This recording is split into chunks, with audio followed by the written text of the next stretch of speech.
Nasubukan mo na bang magmakaawa sa tao para lang hindi ka iwan? Ako, oo. Based on my experience, nagawa ko na siya sa taong mahal ko.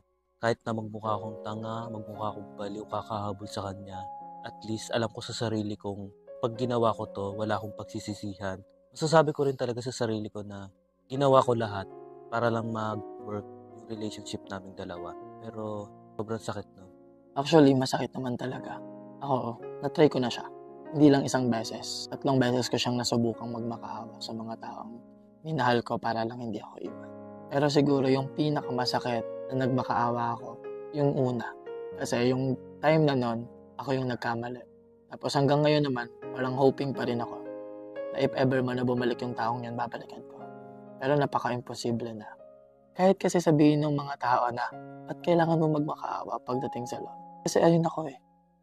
Ganun ako mag-express ng feelings. Ganun yung love na gusto kong ibigay dun sa tao na kahit ayaw niya na sa akin, ibibigay ko pa rin yung love na baka pwede pang maayos. Magmamakaawa pa rin ako na baka pwede pa. Ayaw pa nating mawala siya, kaya magmamakaawa talaga tayo na huwag tayong iwan. Para sa akin yung magmakaawa, ibig sabihin nun pagmamahal yun eh. Hindi ka naman magmamakaawa kung hindi mo minahal ng sobra yung tao. Ako pares tayo, parang... Pero ang sarap lang sa feeling na after nating magmakaawa, masasabi natin sa sarili natin, okay. At least, hanggang sa dulo ng pagmamahal ko sa kanya, hinabol ko siya at nagmakaawa ako. Para at least walang regrets, walang pagsisisihan sa dulo.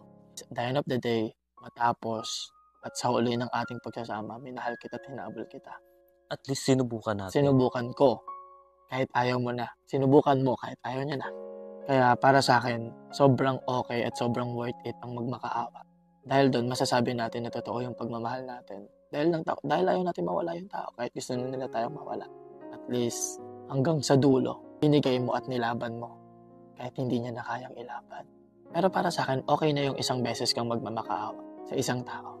Ako, naranasan kong magmakaawa. Pero sabi ko sa sarili ko, nung time na nagmakaawa ako, tapos pinagtabuyan lang ako, sabi ko, okay, sobrang sakit nun that time. Sobrang sakit na pinagtabuyan ka habang nagmamakaawa ka. Tapos, alam mo ba, sabi ko nun sa sarili ko na, okay, nagmakaawa ako dahil mahal kita, pero pinagtabuyan mo ako.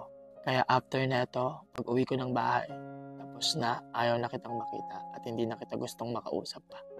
Parang problemahin mo na lang. Pag-heal mo, yung pag-move on mo. Kasi sa part mo naman, sa sarili mo naman, masasabi mo na, okay, nagawa ko na yung part ko para hindi siya mawala, para hindi niya ako iwan, para hindi mag-end yung relationship namin. Pero siya mismo talaga, ayaw niya na. Ayaw niya na. Siya na ang bumitaw at tumayo.